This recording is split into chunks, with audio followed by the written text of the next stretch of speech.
அடங்கா மதையானையை போல் கடகல் செய். அழிவதுதான் ஆக்கம் உண்டு, ஆகவே நீ தியாகம் செய் என்று சொல்லி ராபரும் கண்டனார் பாட்டத்தினுடைய தலைவர் மரியாதைக்குரிய மாவட்ட செயலாளர் அருமையண்ணன் அருட்செல்வம் அவர்களே, நாகை தெற்கு மாவட்ட செயலாளர் அருமையண்ணன் சுமா செல்வராஜ் அவர்களே, எம்மையெல்லாம் வரவேற்று அமர்ந்திருக்கிற நகர செயலாளர் அருமை தோழர் தமிழ்முகம் அவர்களே, நிகழ்வில் கலந்து கொண்டு சிறப்பித்துக் கொண்டிருக்கிற அண்ணன் கதிநிலம் அவர்களே, அண்ணன் பேரறிவாளன் அவர்களே, தோழர் அறிவழகன் அவர்களே, தோழர் சேகர் அவர்களே, நாகூர் முருகன் அவர்களே, தோழர் சக்திவேல் உள்ளிட்ட அனைத்து நிலை ஒன்றிய மாநில மாவட்ட தொகுதி முகாம் நிர்வாகிகளே, உங்கள் அனைவருக்கும் என்னுடைய பணிவார்ந்த வணக்கத்தை தெரிவித்துக் கொள்கிறேன். சென்ற மாதம் உச்ச நீதிமன்றத்தின் தலைமை நீதிபதி, இன்னும் சொல்ல போனால் இந்த இந்திய நாட்டினுடைய முதல் குடிமகன், ஜனாதிபதிக்கு பதவியேற்பு விழா நடத்தக்கூடிய ஆற்றலையும் பொறுப்பையும் பெற்ற பெரியார் கவாய் அவர்களை ஒரு வயது முதிர்ந்த கேடுகட்ட சனாதனி ராகேஷ் கிஷோர் என்பவன் மன்றத்திலே ஒரு வழக்கை தொடக்கிறான். அந்த வழக்கிற்கும் மன்றத்திற்கும் எந்த சம்பந்தம் இல்லாத பட்சத்தில் இங்கு விஷ்ணு அவர்களின் சிலை சேதப்படுத்தப்பட்டிருக்கிறது, அதனால் சரி செய்வதற்கு நீதிமன்றம் ஒரு தீர்ப்பை வழங்க வேண்டும் என்று அவர் வழக்கு தொடுக்கிறார். பொறுப்புள்ள நீதிபதி அவர்கள் இவருக்கும் ஒரு வழக்கிற்கும் சம்பந்தமில்லாத காரணத்தினால் நீதிமன்றத்துடைய நேரத்தை நீங்கள் வீண் செய்யாது என்று பதிலளித்த போது அவன் உடனடியாக தன்னுடைய காலில் இருந்த செருப்பை கழட்டி தலைமை நீதிபதியை பார்த்து வீசுகிறான் என்று சொன்னால் நாடும் நாட்டுடைய நிலைமையும் நாங்கள் சிந்தித்து பார்க்க வேண்டும்.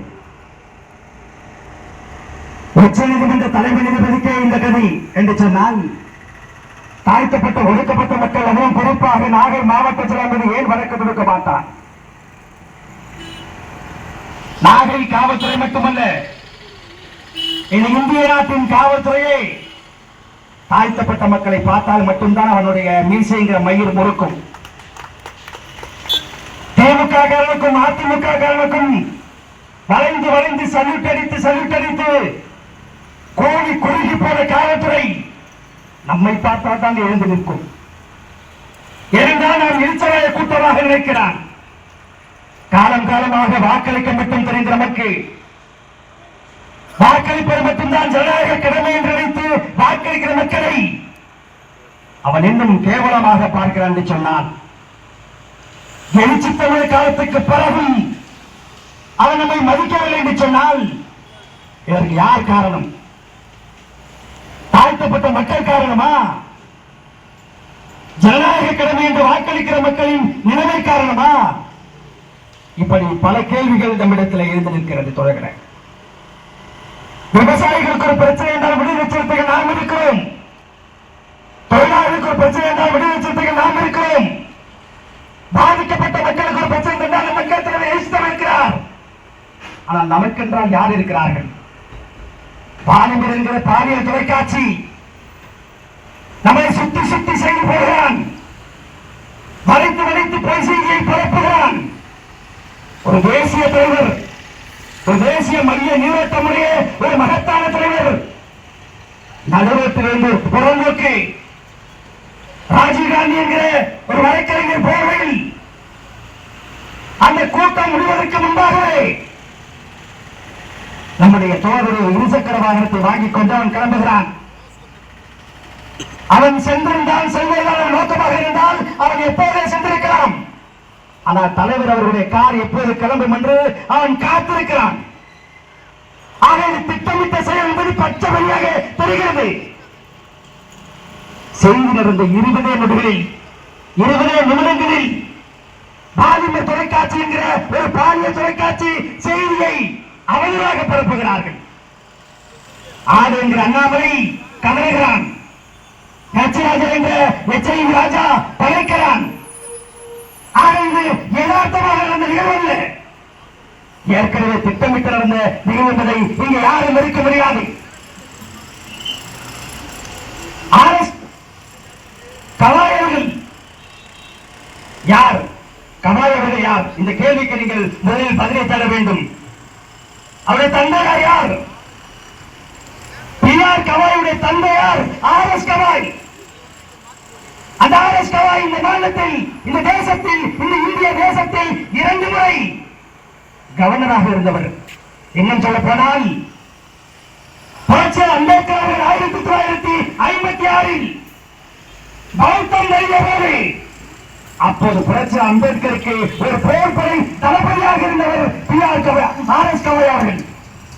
இந்த வரலாற்றை புரிந்து கொண்டுதான், அதிலும் குறிப்பாக ஒரு தாழ்த்தப்பட்ட சமூகத்தைச் சேர்ந்த ஒருவர் எப்படி உச்ச நீதிமன்றத்தில் இந்த மக்களை ஆளலாம் என்ற நோக்கோடு அவன் செருப்பெடுத்து வீசுகிறான். இங்கே சமூக நீதி ஆட்சி நடத்துகிற தமிழகத்தில் அதை எதிர்த்தவர் கண்டன குரலில்லை. கோட்பாட்டு உரிமைக்காக போராடுகிற சமூக நீதிக்காரர் எழுச்சி தமிழர் தாக்கப்படுகிறார். வாக்கு அரசு நடத்துகிற திமுக அரசும் அதிமுக அரசும் ஏன் ஜனநாயகவாதிகள் வாய் திறக்க மறுக்கிறார்கள் என்று சொன்னால், இது சமூக நீதி ஆட்சிதான் என்பதை நாம் ஒத்துக்கொண்டாக வேண்டும். நாகை மாவட்ட செயலாளர் மரியாதைக்குரிய நகர்ச்சவர்கள் என்ன குற்றம் செய்தார்கள்? திமுக மாவட்ட செயலாளர் செய்யாத குற்றத்தை செய்துவிட்டாரா? அனைத்து இந்திய அண்ணா திராவிட முன்னேற்ற கழகத்துடைய மாவட்ட செயலாளர் செய்யாத குற்றத்தை செய்துவிட்டாரா? இல்லை. பாதுகாக்கப்பட்ட வேளாண் மண்டலம் நாகை டெல்டா மண்டலம் என்பது விவசாய பகுதி.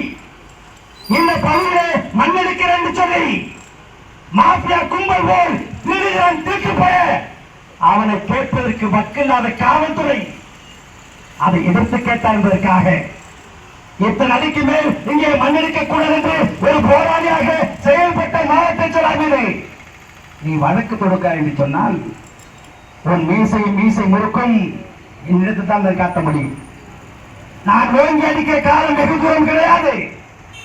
ஜனநாயக நாட்டில் மனிதர்கள் அனைவரும் அமைதியாக வாழ வேண்டும் என்ற எண்ணத்தை என் ரத்தத்தில் புரித்தவர் எழுச்சி தமிழர்.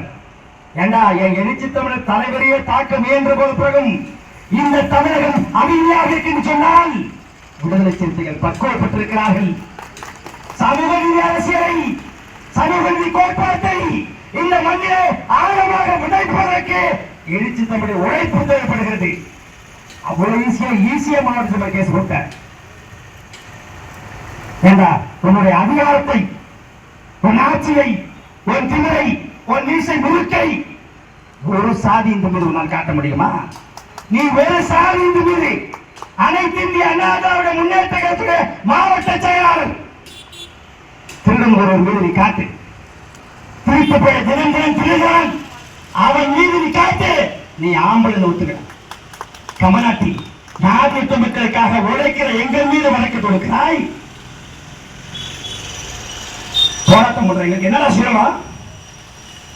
மைக்கை ஏற்பாடு செய்வதற்கு நாங்கள் என்ன சிரமப்பட்டிருப்போம்? மக்கள் தன்னெழுச்சியாக வந்து விடுவார்கள். சிறுத்தைகள் போராட்ட குணமுடையவர்கள். இன்னும் சொல்ல போனால் இந்த நாடாளு, இந்த சட்டமன்ற உறுப்பினர் எங்கள் கட்சியுடைய சட்டமன்ற உறுப்பினர், இந்த தமிழக அரசியலில், தமிழக சட்டசபை அரசியலில் நாகை சட்டமன்ற உறுப்பினர், விடுதலை சிறுத்தை கட்சியோட உறுப்பினர். அவர் இருக்கும் இந்த தொகுதியிலே அந்த கட்சியுடைய மாவட்ட செயலாளர் நீ வழக்கு தொடுக்கிறாய் என்று சொன்னால் திமுக அரசாங்கம் தான் பாதுகாப்பாக இருக்க வேண்டும். உங்களுக்கு எதிராக இந்த காவல்துறை செயல்படுகிறது. மாண்புமிகு முதல்வர் ஸ்டாலின் அவர்களே, உங்கள் காவல்துறை கண்காணிப்பு செய்யுங்கள். உங்கள் காவல்துறை உங்கள் அரசாங்கத்திற்கு எதிராக செயல்படுகிறது. இதுதான் உண்மை. உங்களுக்கு வாக்களித்தவர்கள் நாங்கள். எங்கள் வாயிலே வாக்களிப்போம் என்று சொன்னால் உங்களையும் வீட்டுக்கு அனுப்பும் காலம் விரைவில் வரும். நன்றியும் வணக்கம்.